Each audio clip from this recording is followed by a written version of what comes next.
Madame, Monsieur, bonsoir, bienvenue sur Al24 News pour cette nouvelle édition spéciale consacrée à l'évolution de la situation en Ukraine. Deuxième jour donc depuis le début de l'offensive russe en Ukraine.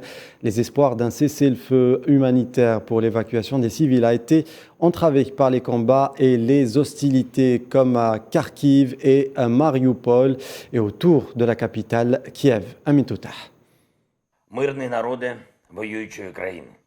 Entre le troisième round des pourparlers en Biélorussie et l'ouverture de couloirs humanitaires, le deuxième jour du conflit russo-ukrainien n'a pas connu de répit. Les bombardements aériens se poursuivent à Kharkiv, dans le nord-est du pays. La deuxième plus grande ville d'Ukraine a connu de violents combats depuis le premier jour du conflit. Plus au nord, à Soumy, à Tchernihiv ou encore à Irpin, les opérations s'intensifient. Des villes clés qui permettraient un accès direct vers Kiev. Une capitale sous une tension maximale où l'offensive de Moscou est attendue dans les prochains jours. Pour beaucoup d'habitants, le quotidien est vécu dans des abris sous-sol à chaque bombardement ou retentissement de sirènes. Dans le sud du pays, à Mariupol, le siège du port stratégique sur la mer d'Azov continue. La région a connu pour la deuxième fois un échec d'évacuation de civils. Les deux parties s'accusent mutuellement sur l'entrave du cessez-le-feu. Et pas loin de Mariupol, à Odessa, sur la mer Noire, vers le sud-est, les autorités craignent une offensive des troupes russes. Des sacs de sable cernent les côtes et des obstacles de route sur les principales rues de la ville ont été mis en place par les habitants qui ont choisi de rester dans le pays. Pour d'autres Ukrainiens, tous les chemins mènent aux pays limitrophes, principalement en Pologne, où le flux des réfugiés a déjà dépassé 1 million de déplacés. La région russophone du Donbass est au centre du conflit en cours en Europe. Moscou a lancé son offensive 48 heures après la reconnaissance des républiques de Donetsk et de Lugansk. Cette région limitrophe se trouve au cœur du jeu géopolitique et vit depuis 8 ans une situation de guerre de position qui s'est rapidement transformée en conflit de haute intensité. Sofiane Bralouti. La guerre en Ukraine fait rage. Les négociations en Biélorussie se bornent à la discussion des détails opérationnels et à des trêves humanitaires que les deux camps s'accusent de violer. Le front le plus animé est celui du Donbass, où les forces armées de la République de Donetsk et de Lugansk, dénommées DPR-LPR, avancent dans plusieurs directions, appuyées par l'armée russe. Autour de Mariupol, de Kharkiv et de Odessa, les combats sont acharnés sur l'axe sud en partance de Crimée et depuis le Donbass.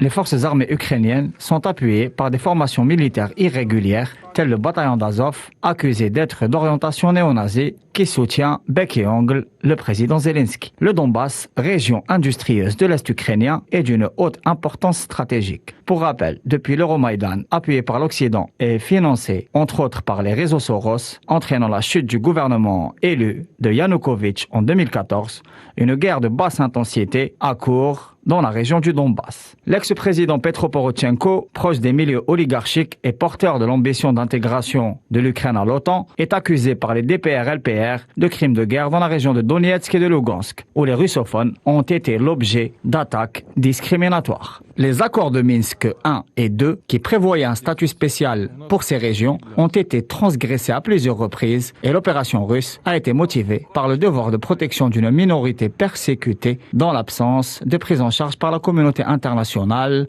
des violations citées plus haut. Pour rappel, juste avant le début de l'offensive, la région du Donbass a été évacuée de ses civils, partis vers la Russie occidentale. Les DPR-LPR ont alerté sur l'imminence d'une offensive menée par les forces armées ukrainiennes contre leur position. La situation en Ukraine est très préoccupante et le conflit de haute intensité au Donbass pose à nouveau la question sulfureuse des nationalités, au passé chargé sur le vieux continent en grande bifurcation.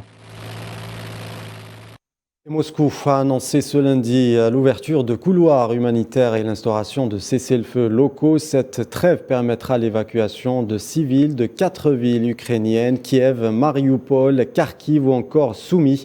Pourtant, la procédure proposée par la Russie ne semble pas être au goût de Kiev. Neila Hamoud.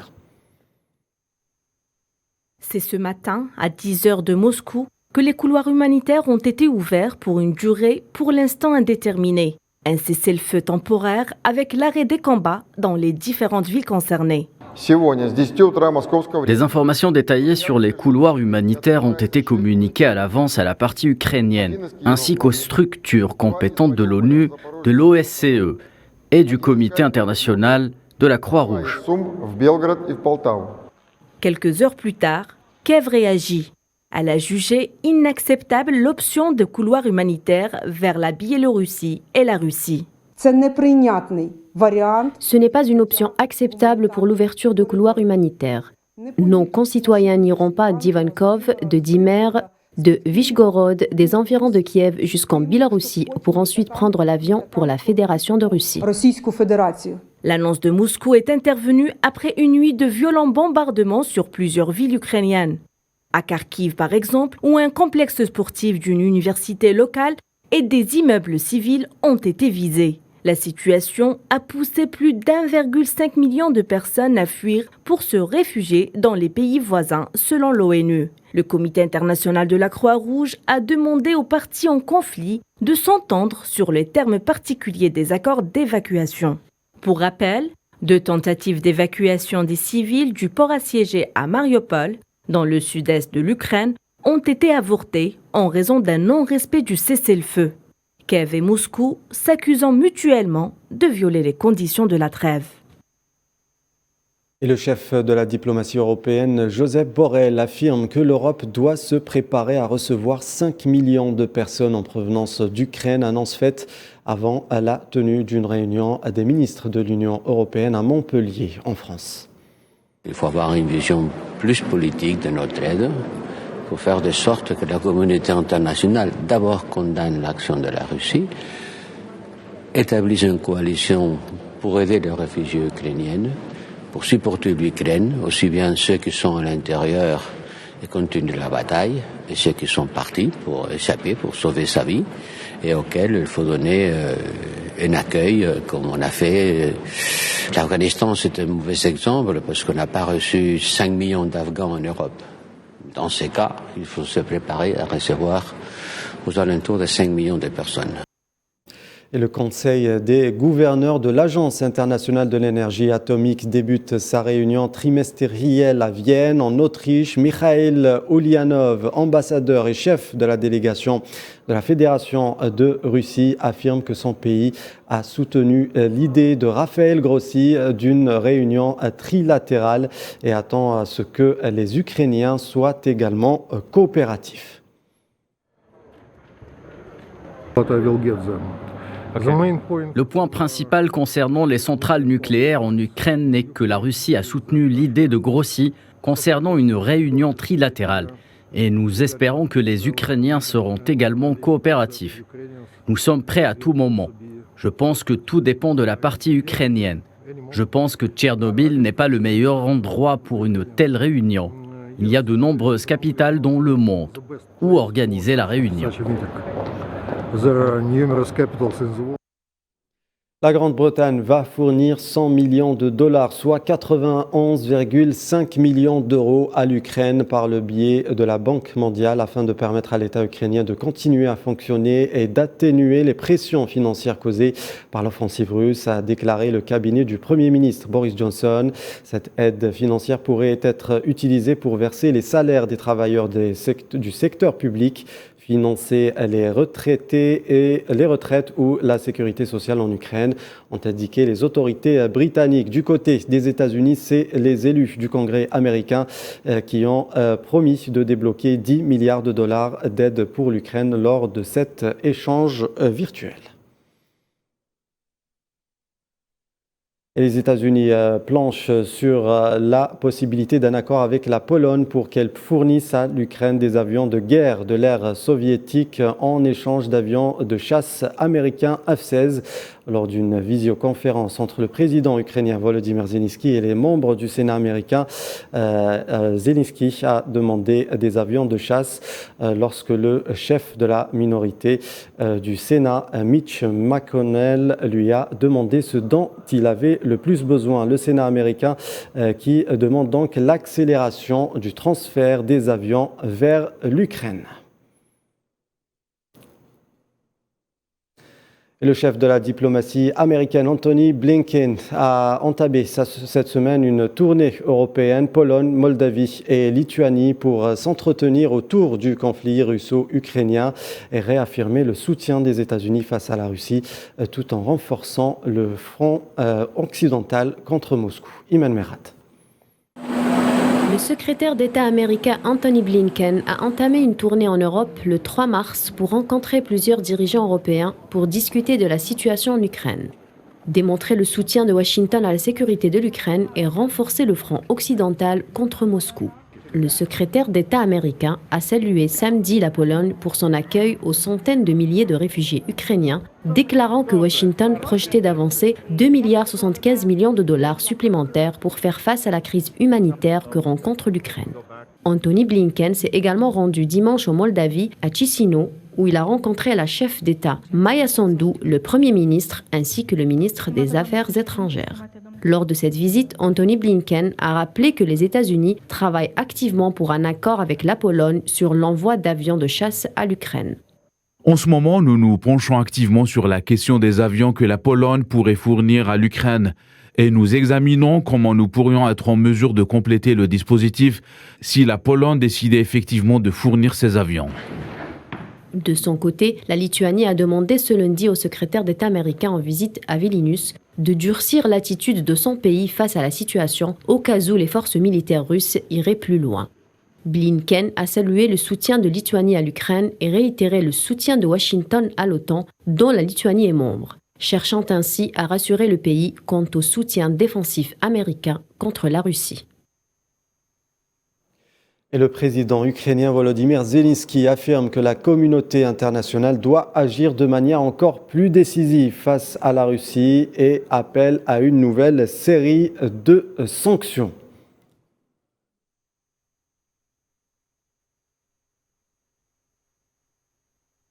Boycott des exportations russes, en particulier le rejet du pétrole et des produits pétroliers en provenance de Russie. On peut appeler cela un embargo. On vous prouve tout simplement la moralité quand vous refusez de donner de l'argent à un terroriste. Le chef de la diplomatie turque, Mevlut Cavusoglu, a annoncé qu'il allait tenir une réunion trilatérale jeudi avec ses homologues russes et ukrainiens à Antalya, dans le sud de la Turquie.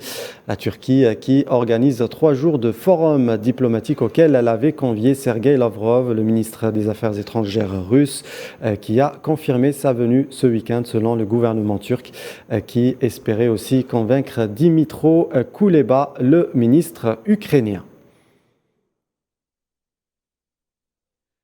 Le 3e round pour parler visant à trouver un règlement au conflit en Ukraine a commencé à la frontière entre la Biélorussie et la Pologne, ont indiqué des agences de presse russes et biélorusses.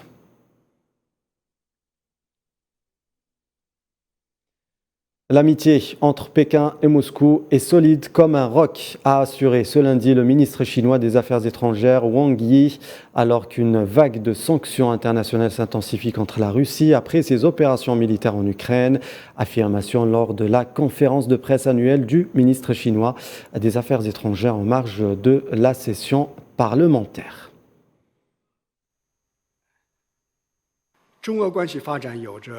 La partie chinoise estime que nous ne devons pas interrompre les pourparlers de paix lorsque la tension s'intensifie et que plus la différence est grande, plus il est nécessaire de s'asseoir et de négocier.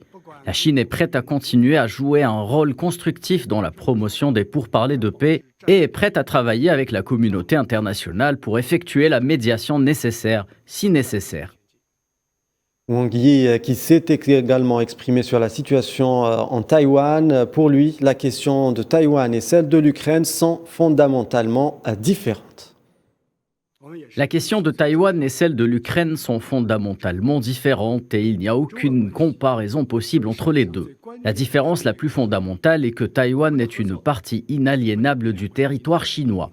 La question de Taïwan relève entièrement des affaires intérieures de la Chine, tandis que la question de l'Ukraine est un différend entre deux pays, la Russie et l'Ukraine. Les autorités russes ont adopté vendredi une nouvelle loi interdisant les actions publiques discréditant les forces armées. Au moins 5000 personnes manifestant sans autorisation contre l'intervention militaire en Ukraine ont été arrêtées dimanche dans 69 villes de la Russie, a indiqué ce lundi l'ONG OVD Info spécialisée dans la guerre en Ukraine.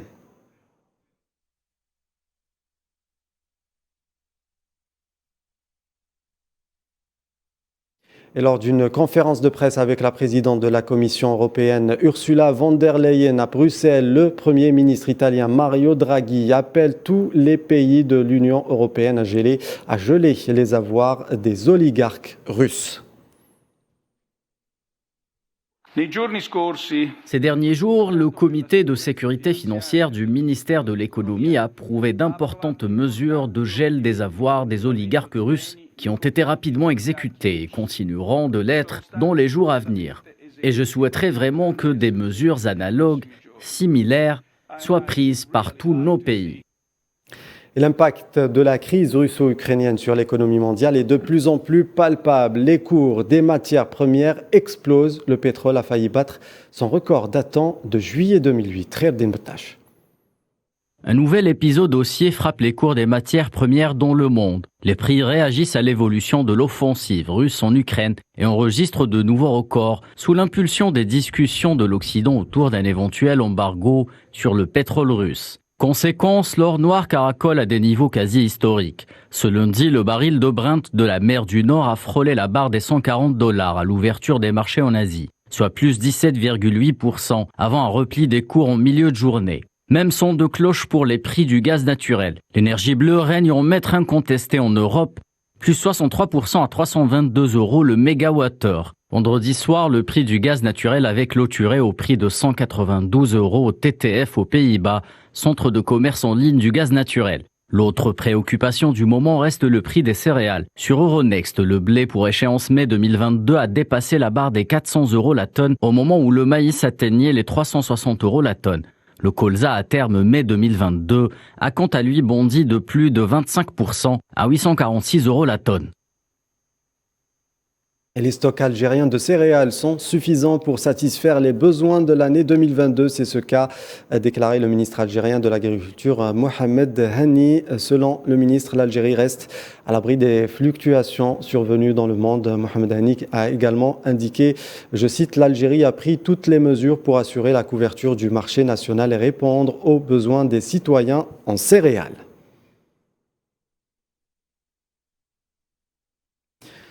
Voilà ce que l'on pouvait dire sur l'évolution de la situation en Ukraine. Dans le reste de l'actualité, dans le monde, baptême de feu pour la ligne maritime Alger-Nouakchott. Le navire algérien Gouraya a atteint ce lundi le port de l'Amitié à la capitale mauritanienne, transportant à son bord des produits pharmaceutiques, un laboratoire ambulant d'analyse médicale et autres produits destinés au service de la protection civile.